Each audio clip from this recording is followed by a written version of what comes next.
the evidence is that women have the same levels of trust in the police as men do in London. When I took over 3 years ago, there was a gap. That gap is closed. It's now the same. It's now the same level. The reporting of sexual offences is going up, which is good because that's about trust. Because we know those things are underreported because it's a very difficult thing for people to want to talk to other people about, and we can all understand why in many situations. We've taken our sort of solved rates of these cases from amongst the lowest in the country to amongst the highest. So you think you've got the right people now coming into policing? Yeah, we've got the right people. So, I mean, clearly the Met has had problems with lost control of some of the integrity issues. Most of my people are fantastic. They're as angry about those failures as the public are. We've forced out the organisation 1,500 people in 3 years. No one's ever done anything of that scale before. I don't pretend it's perfect. You can never have a 43,000 people organisation that's perfect, but we're a long, long way forward. We judge the ability of the police to keep us safe. Is it visibility? If we can see so-called bobbies on the beat, does that mean we feel safer, or are we safer? Well, not necessarily, according to Britain's most senior police officer, himself the Commissioner of the Metropolitan Police, Sir Mark Rowley. Writing in The Times today, he says the UK has failed to keep pace with technology because of an obsession with maintaining and increasing officer numbers. Well, it's great to have him here in the studio. Good morning. Thank you, Kate. Thank you for joining us. I found what you said in your article really interesting about this tension between the demand for a target, which is a number, often led by politics, sometimes led by journalism too. And sometimes by police chiefs. And sometimes by police. And this kind of tension with innovation. Where has that led us to right now, in your view? So if you say the only thing that matters about policing is the number of police officers, and of course I want to be running a big police force, we can achieve more for London, but if the only thing that matters is police officers, then what you then imply is you move all the budgets towards that, you spend less on training people, you give them worse equipment, you don't put the support teams behind them, so actually they're being dragged off the streets to do administration, and you spend not enough on technology. And in today's world, that's crazy when the way to succeed is through technology, and criminals are using it, and we need to be at least as good as them, don't we? And we're seeing evidence of that approach in, when you're tackling very serious crime, you're clearly much better able to target the people who are committing murders, knife crime, for example. We're seeing some progress there. But for people who are listening to this and whose experience of crime is a bit different, so it might be graffiti, it might be criminal damage, it might be abuse on the street, it might be getting their phone nicked. For them, they feel like their experience of crime is getting worse. How do you balance that? So this isn't an idea that, and this is all part of this wider set of police reforms that police leaders have been calling for, and the Home Secretary's announced at the weekend. And technology was a big theme in that, as was changing force structures and getting better organised nationally, because we haven't done that for 60 years. But at the centre of this remains neighbourhood policing. This isn't about saying we're giving up on that. Quite the opposite. You need it to succeed. Where we all live, we all want a sense, don't we, that there are local police who understand the area and are tackling the things that concern us and are making a difference. We might find out that because we see them, or we might get some information from them, but we want that sense that they're making a difference where I live and dealing with the right issues. And that is shop theft, that's phone theft, etc. And in London, we're bringing all of those down. We've doubled our number of shoplifters arrested this year nearly. Phone theft is down by about 20% with all the operations we're running, taking out. But the phone theft is a good example of the sort of local to global design that we need for the future, because it is both on the streets that you don't want someone snatching a phone out of your hand, so that requires patrol officers on the streets, requires the proactive operations, dragging people off the e-bikes, etc. But there's a global organised crime market behind that phone theft. These are going across the world. In the autumn, we charged a gang who were exporting 40,000 stolen phones a week from London to China. So how will these changes that, you're right, we've talked about them, Shabana Mahmood's introducing, how will those make a difference in those kinds of crimes that people experience? Because you're reducing the number of forces, so some people fear that might take away from that neighbourhood policing feel. No, so quite the opposite. If you waste money on 43 headquarters, 43 technology functions, so you're buying technology 43 times, you're implementing it 43 times, you're maintaining it 43 times, you've got 43 HR departments, 43 chief constables, you start to stack that together. And also some of those forces are too small to do everything themselves, so they've collaborated. You've got regional collaborations. We've got this whole weird spaghetti system where West Midlands Police lead on ballistics intelligence, and West Yorkshire lead on helicopters, and the Met leads on some things. It's a very expensive mess. That expense of having too many organisations and too much too accidental a design is actually effectively drawing resources away from the local. So if we get a deliberate design for the system, which hasn't been done for 60 years, and the Home Secretary's talking as we've encouraged the sort of one national service, not lots of national functions, and maybe 10 or 15 local forces, then you organise it better, because we have fantastic men and women in policing, the officers and staff.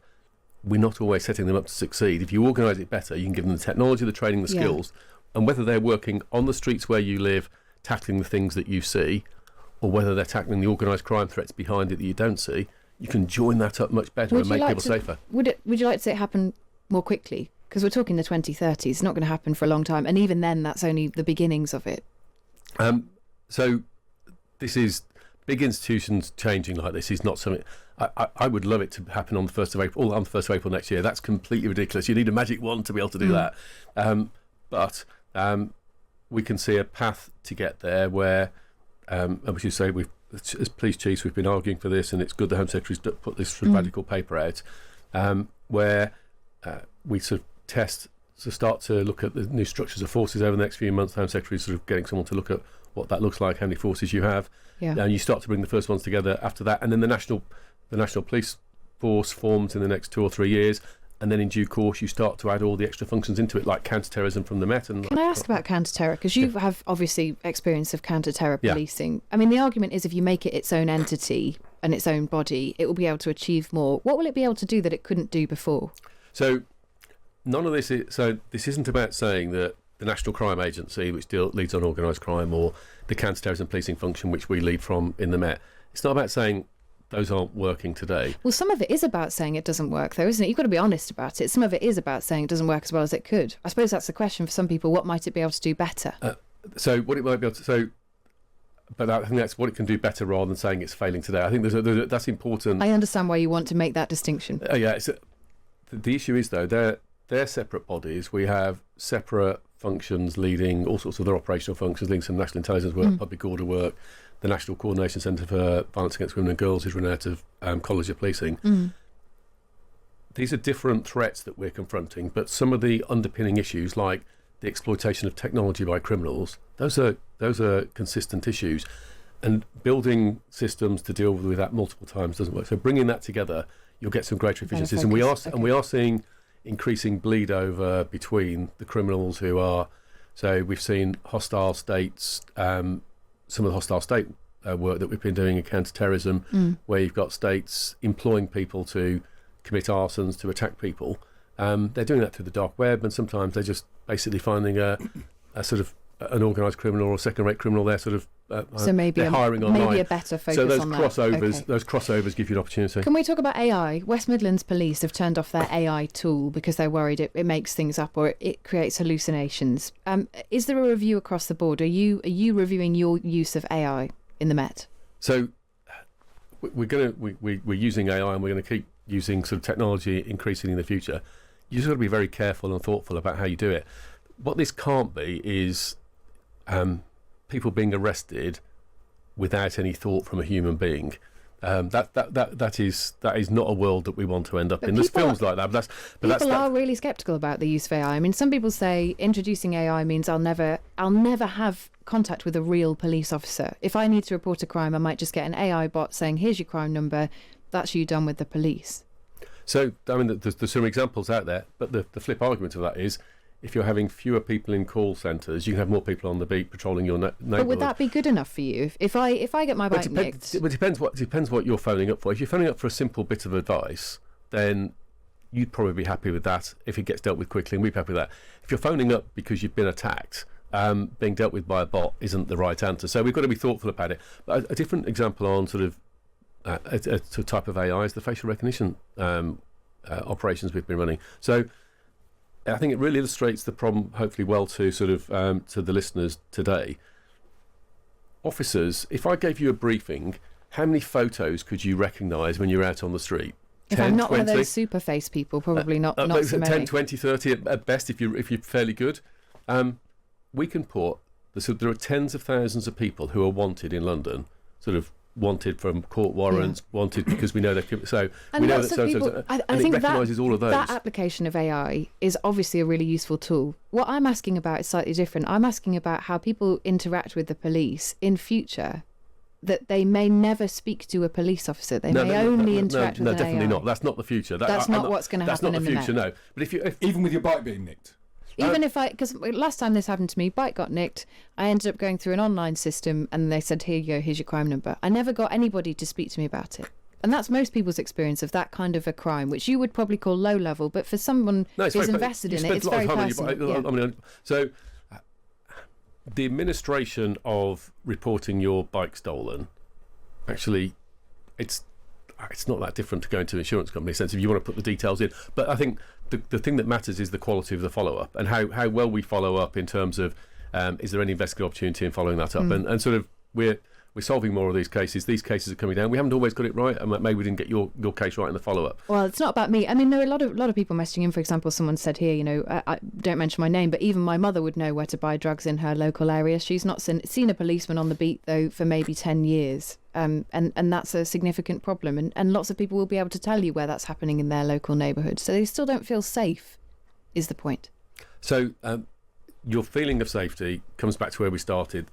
The shop window policing, the teams in neighbourhoods that are tackling the things that matter to you are vital. And all these big reforms are not about taking that away, they're about making that more powerful and better resourced. I was out in South East London talking to the leadership team there, and they gave me sort of a great example of this. They'd got some information about how it's been used for drug sales in that area. They'd done a warrant on that and sort of arrested all the people involved with that. They'd put a briefing out electronically to the local community just so everyone who hadn't seen it knew about it. Look, you've told us about this. They got 4 more pieces of information about other houses that were similar problems, and they're now following up with that. That's the virtuous circle of police being seen to tackle things in their community. I just want to ask you a question, because Kate asked Liz Kendall, the Science Secretary, this question. I'm just interested in your answer. When was the last time you used AI, an AI tool yourself in your job as boss of the Met Police?